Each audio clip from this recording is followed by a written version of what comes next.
Die VF+ sê Suid-Afrika se ekonomiese en handelsbelange is ernstig benadeel deur die ANC-regering se besluit om 'n gesamentlike vlootoefening met Iran, Rusland en China toe te laat. En volgens die party was dit nie 'n neutrale diplomatieke stap nie, maar 'n duidelike geopolitiese sein wat die land verder vervreem van die Verenigde State, en dit is natuurlik een van Suid-Afrika se belangrikste handelsvennote. En ons kry kommentaar hieroor by Jaco Mulder, VF+ LP van die wetgewer en hoofwoordvoerder handel, nywerheid en mededinging. Goeiemôre Jaco en dankie vir jou tyd. Goeiemôre Susan. Julle sien hierdie stap nou nie as 'n neutrale diplomatie nie, maar eerder 'n doelbewuste geopolitiese sein. Hoekom het, ek wil amper vra, hierdie regering steeds met dit in gedagte voortgegaan met hierdie oefening, wetende dat dit juis lande soos Amerika kan omkrap?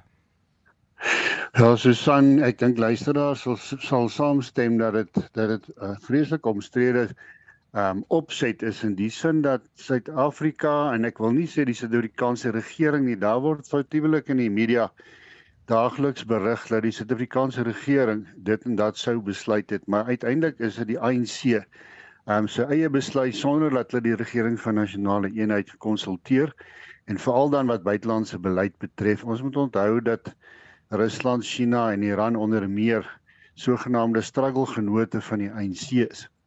En as ek 'n parallel kan trek met Venezuela en talle ander lande, dan lyk dit asof die voormalige president wat nou in aanhouding in Amerika is van Venezuela, eintlik gekapituleer het ten gunste van Rusland, China en Iran met al die dinge rondom dit en die inhoud daarvan. En Cyril Ramaphosa, die Suid-Afrikaanse president, blyk dieselfde te doen. Wat my bekommer is dat ek was bevoorreg om in 2023 die BRICS-beraad as handel- en nywerheidsverteenwoordiger van die VF+ by te woon. En is baie duidelik geweest dat die Suid-Afrikaanse ekonomie so klein, nietig klein is teenoor Rusland, China en Iran en Brasilië en die ander BRICS-lande, sodat ons nie regtig iets het om te bied nie. Ons kan nie die pas aangee nie. Ons is maar aan ander woorde aan die ontvangkant, en wat die ANC nou hierdeur bereik het, is om ons in 'n baie moeilike situasie te plaas vir ons tweede grootste handelsvennoot in die wêreld. Omdat hierdie lande eintlik 'n veiligheidsbedreiging vir Amerika inhou. Hierdie is dus definitief 'n geopolitiese sein wat baie ondeurdag is.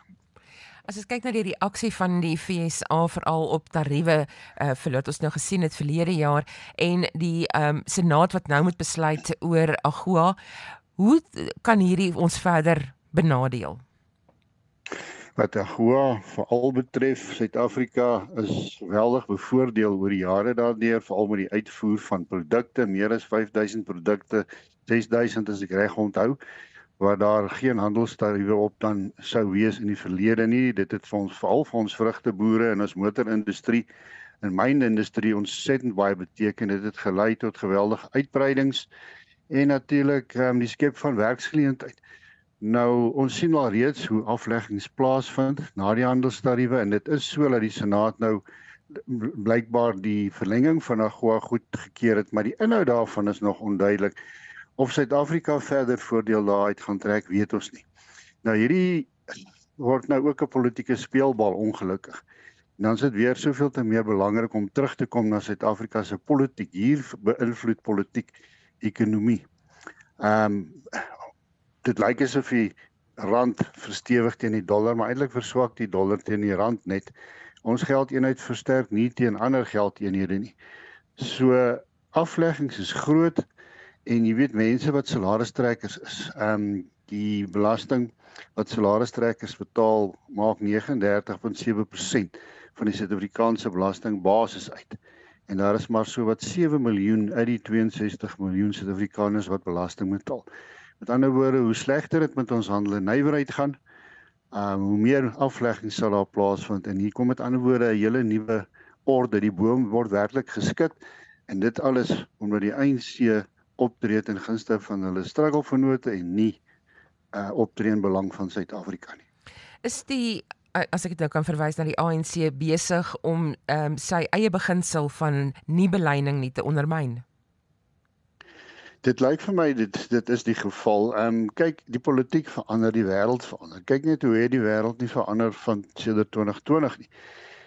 Ons sien dat hier eintlik besig is om 'n hele nuwe wêreldorde tot stand te kom en Suid-Afrika is nie goed geposisioneer op hierdie stadium nie. Ons is uitgelewer. Ons is soos 'n bootjie wat dobber op die see en dit lyk vir my die ANC is nie daar in staat of daartoe in staat om homself te korrigeer nie, maar bly terugkap in die verlede, soos ek reeds gesê het, om eerder ter wille van sy struggle vennote op te tree. En hierdie struggle vennote is definitief omstrede. Ons kyk veral wat in Iran aan die gang is op die oomblik. As ek net so laaste vraag kan vra, Jaco, is daar aktief besig om gesprekke gevoer te word met die FSA? As jy mens dink daar's nou die FSA het nou sy ambassadeur in Suid-Afrika bevestig, maar is daar deurlopend gesprekke ten midde van die vlootoefeninge wat die FSA kan omkrap en selfs ander vennote ook? Ja, daar is definitief van handel en nywerheid geleede se kant af, oppositiepartye, wel die VF+ self, burgerregte organisasies, daar's 'n geweldige groot volume interaksie tussen Amerika en Suid-Afrika. Ons moet onthou dat Amerika tree op in Amerika se belang. En as Amerika van mening is dat Suid-Afrika vir hom die een of ander bedreiging, veiligheidsbedreiging of wat andersins inhou, dan sal hy optree teen Suid-Afrika of enige ander land wat hulle self daaraan skuldig maak. Maar ja, die interaksie en die verhoudings tussen Suid-Afrika en die FSA is nog nie daarmee nie. Jaco, baie dankie vir jou tyd. Ons moet hier vol staan. 'n Mooi dag verder. Dankie selfde daar. Ek gesels met Jaco Mulder, VF+ lid van die provinsiale wetgewer en hoofwoordvoerder vir handel, nywerheid en mededinging.